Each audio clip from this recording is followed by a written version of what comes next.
a São Francisco de Assis. São Francisco, que é um dos santos mais emblemáticos e mais estudados de todos os tempos. Ontem nós, pela abertura da Santa Missa, da novena, dizíamos que nesses dias meditaríamos sobre alguns fatos importantes da vida dele. E hoje, o tema desta noite é Francisco enquanto exemplo do amor eucarístico. Algumas coisas nós precisamos entender da vida de Francisco e da relação dele com a Eucaristia. Alguns termos serão empregados para facilitar a nossa compreensão, porque quando Francisco começou a falar de Eucaristia, ele não tinha uma visão tão técnica da teologia eucarística. Então, tudo que o Francisco de Assis falou sobre a Eucaristia, a presença de Cristo na Eucaristia, não eram definições teológicas, eram definições a partir das experiências que ele teve. Então sabemos que Francisco não era um teólogo, ele era alguém que vivia uma vida de amor à Eucaristia. Deu para compreender isso para começarmos? As definições de Francisco sobre a Eucaristia não eram definições teológicas, eram definições que brotavam da experiência dele com a presença de Cristo na Eucaristia. Tudo bem? Sim? Muito bom aprendermos sobre isso. De primeiro momento, sabemos que Francisco era esse grande homem do povo. A linguagem dele era para atingir a muitas pessoas e ele queria se fazer entender a maior número de pessoas possíveis. E esse amor dele à Eucaristia era porque ele dizia que na Terra não havia uma outra ocasião possível de se enxergar a Jesus Cristo, senão pela Eucaristia. Eu não vejo outra coisa neste mundo que revele a mim fisicamente o meu Senhor, senão a presença eucarística. Então o amor dele, a devoção de Francisco à Eucaristia, o princípio é esse. Ele via a forma eucarística, o corpo de Cristo, enquanto a única realidade visível nesta terra, possível de se enxergar a Jesus. Ok? Sim, o que ele amava a Eucaristia, que era a única maneira visível de na terra enxergar a Cristo, fisicamente, o Santíssimo Corpo e Sangue de Cristo. E a unidade de Francisco nesse critério do corpo e do sangue não era tão definido como hoje nós entendemos pelo catecismo da Igreja Católica. Ele enxergava a Eucaristia enquanto essa presença maior de Cristo, da pessoa de Cristo, mas ele ainda não tinha uma compreensão de separação do seu corpo e do seu sangue. Então, quando Francisco olhava para a Eucaristia, ele via um todo. Hoje, numa análise catequética, nós vemos Jesus na Eucaristia pelo sangue, Jesus na Eucaristia pelo corpo. Francisco, ele via essas duas realidades numa única realidade. Ele não definiu muito claramente isso. E para ele, essa realidade da Eucaristia era então esse sacrifício de Cristo que tornava possível o homem receber sacramentalmente o seu corpo. A Eucaristia que estava sobre o altar, ele já entendia que era uma entrega de Cristo para alimentar o homem em sua caminhada, numa realidade que o homem não entendia completamente, mas sentia e experimentava e produzia efeitos na sua vida. Então, a reserva eucarística é a oferenda sacrificial de Deus, do sacrifício de Deus, para o homem se alimentar nessa terra. Francisco continua falando sobre a Eucaristia. Vocês estão entendendo? Sim, um pouquinho complicado, mas vocês vão entender. Francisco dizia que a chave de leitura para se entender esse mistério da Eucaristia chamava-se o Espírito Santo. Era o Espírito Santo que dava ao homem o entendimento para que o homem entendesse que o Senhor se fazia dom num pedaço material de corpo e sangue. Então o Espírito Santo tornava possível a presença de Cristo pela intervenção divina. Vou explicar melhor isso para vocês entenderem. Quando nós fazemos a consagração, nós suplicamos a Deus que abra o céu e envie do céu o Espírito Santo, para que se transforme aquelas ofertas do pão e do vinho no corpo e sangue do Senhor. Então a consagração se dá em razão da descida do Espírito Santo sobre aquelas ofertas, ok? Ele dizia que isso era possível graças ao Espírito Santo, o que é mais fácil de entendermos, e que a nossa percepção desse mistério que se realizava nos era possível porque o Espírito Santo penetrava o nosso entendimento para nos fazer compreender que o que acontecia ali era uma entrega de Deus a partir do derramamento do Espírito Santo enquanto graça. Então a graça de Deus acontece nas ofertas do homem para que o homem possa poder comungar como dom a Jesus Cristo. Num segundo momento, Francisco ele começa a compreender a Santa Missa enquanto a centralidade da Eucaristia de uma forma muito interessante. Ele dizia que a missa era a ação redentora de Deus na terra. Era pela Santa Missa que o homem se encontrava com a redenção. Era o homem religado a Deus. Então, para que o homem pudesse novamente se encontrar com o Senhor, era preciso a participação na Santa Missa, a ação redentora de Cristo.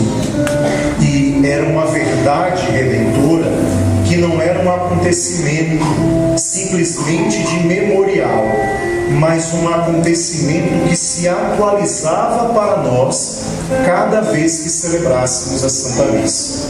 A missa que estamos celebrando hoje não é a missa que foi celebrada ontem.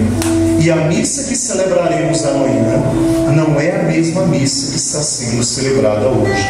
Porque a graça de Deus se manifesta de forma única em cada Eucaristia e age de forma única na vida de cada um de nós em cada missa que participamos. Por isso, participar da missa nunca é demais, porque nós, a cada participação, temos uma experiência da graça de Deus, uma experiência atualizada com Jesus Cristo, uma experiência redentora para novamente nos religarmos ao céu, e na Santa Missa está o verdadeiro corpo e o verdadeiro sangue de Cristo, vivo e verdadeiro, um sacrifício, Cristo vivo e glorioso, verdadeiro Deus que oferece a vida e salvação. Então a entrega de Cristo na missa é ao mesmo tempo sacrifício e vitória. É sacrifício porque ele se doa. É vitória porque por essa doação o homem pode alcançar a eternidade, tocar a eternidade.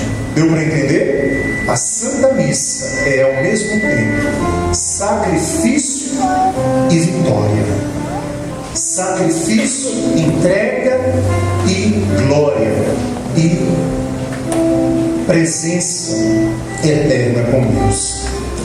Na época de Francisco, começou-se a criar um dilema muito grande com a questão da Santa Missa, que era a questão da importância dos sacerdotes para que a Eucaristia pudesse existir na vida das pessoas.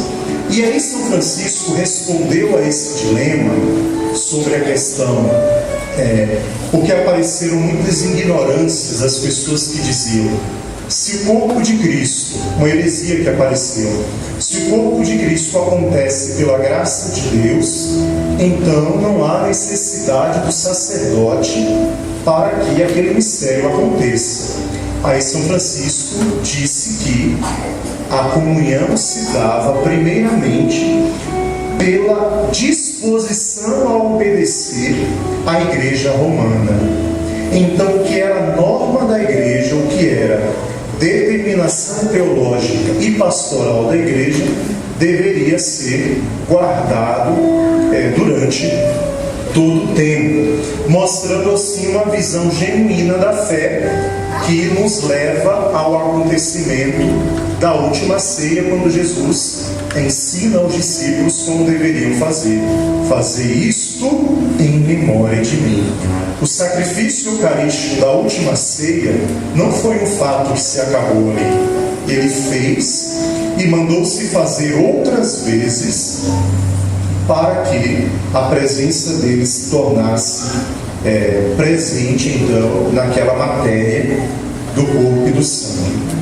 Ele mostrava, e era muito claro isso, que Francisco de Assis, como eu dizia antes, ontem, ele tinha um respeito máximo quanto à comunhão da igreja. Ele não quis passar por cima da ordem natural da igreja. Aí ele tem uma frase dele que diz que para o santo, o sacerdote é quem torna presente o corpo e o sangue de Cristo. E é ele quem o distribui aos fiéis. E é visto em sua função eucarística. Então o sacerdote, numa realidade de comunidade, de igreja, ele deve ser visto em razão de sua função eucarística. Entenderemos isso mais à frente. Mais adiante, olhar para o sacerdote enquanto aquele que nos traz o corpo de Cristo. Um outro aspecto interessante sobre a vida de São Francisco, nesse amor à Eucaristia, é que ele se preocupava em admoestar aos seus irmãos, aos seguidores ali de primeiro momento, que aqueles que eram sacerdotes, aqueles que desejavam ser sacerdotes e aqueles que haveriam de ser sacerdotes, deveriam oferecer, sempre em comunhão com Roma, um verdadeiro sacrifício do Santíssimo Corpo e Sangue do Senhor. Numa tradução simples, era preciso estar ligado a uma norma institucional que, estou simplificando para que todos entendam, uma norma institucional de que não era cada um sacerdote que vinha diante do altar e fazia a consagração da forma que queria. Todos aqueles que eram sacerdotes, desejavam ser ou haveriam de ser, deveriam estar ligados à norma determinada pela comunhão da igreja.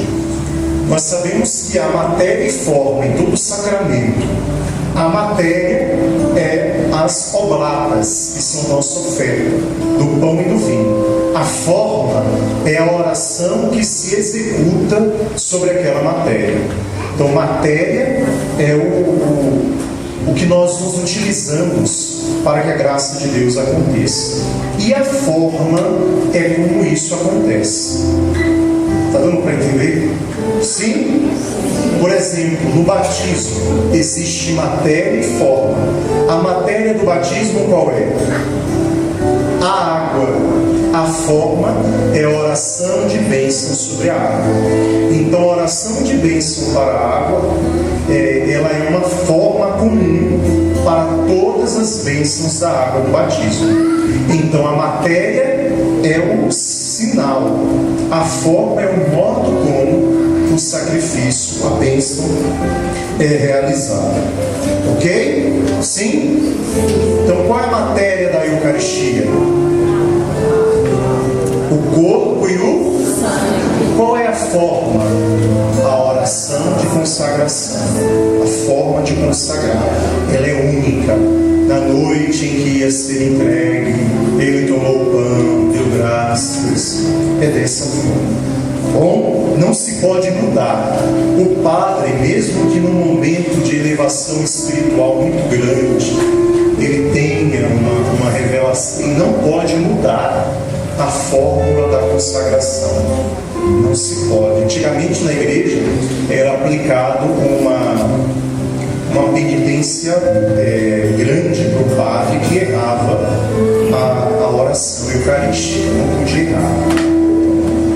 Claro que ainda hoje se pede para que faça isso, né? Então não se pode errar. Uma outra recomendação de Francisco é que ele zelava tanto pela importância da Eucaristia, que ele dizia aos frades e em todas as fraternidades, comunidades que ele ia, que se celebrasse apenas uma missa por dia, para não correr-se o risco de tornar um movimento simplesmente externo. Ele dizia: uma única Santa Missa é capaz de salvar o mundo inteiro. Então celebrem uma missa, aduzindo assim, né? Dando a entender que a eficácia da Eucaristia, a eficácia da Santa Missa, bem vivida e bem participada, ela é suficiente para a vida das pessoas. Frei, quantas vezes posso comungar por dia?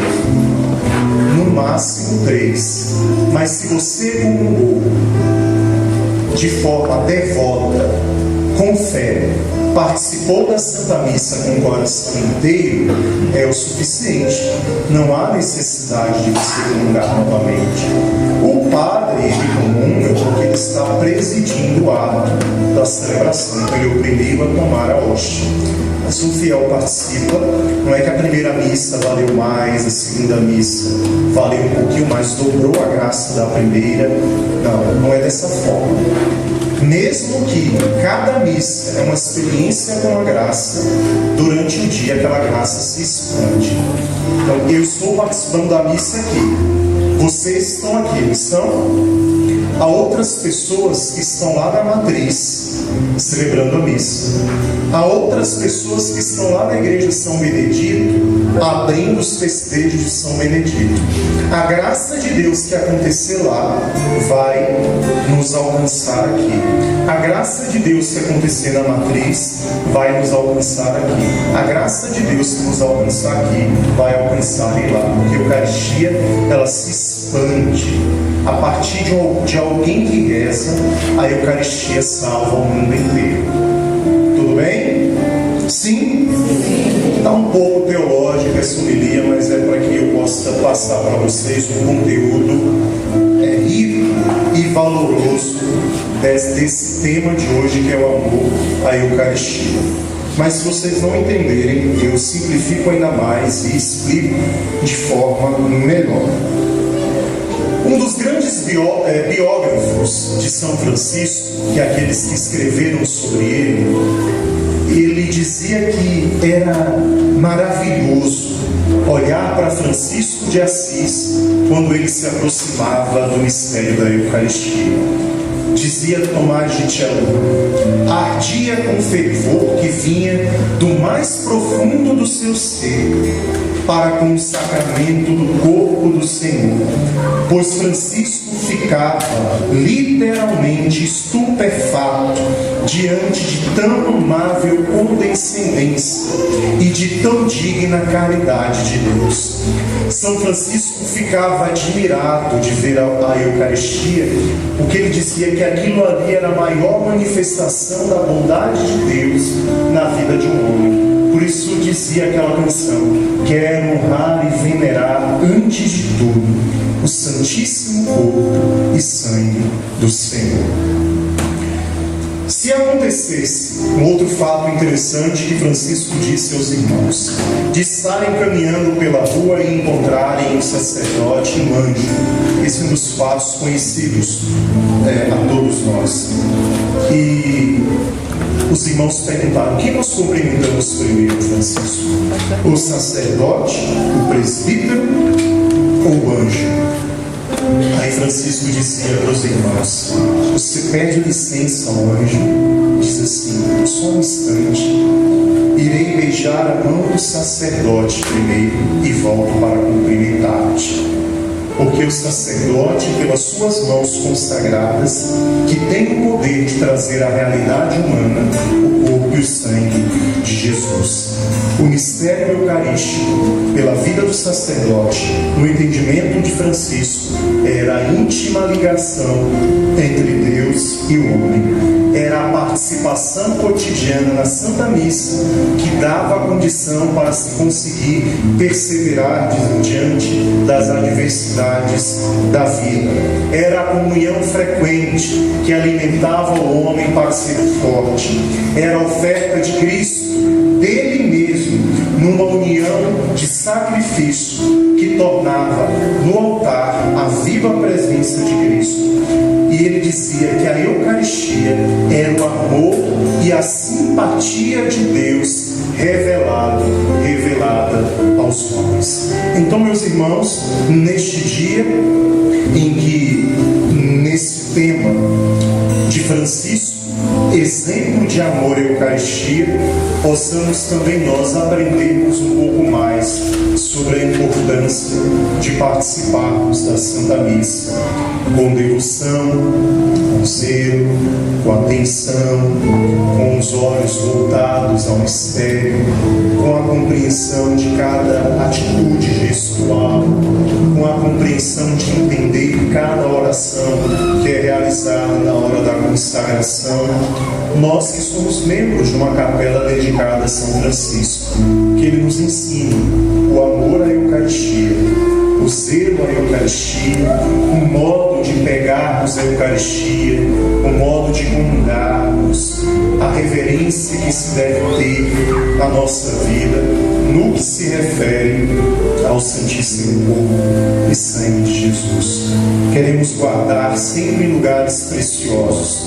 O sacrário da igreja é o lugar mais precioso de uma comunidade. Mas percebam que depois da Santa Missa, o lugar precioso se torna a nossa vida, quando nós levamos a presença de Cristo para onde vamos.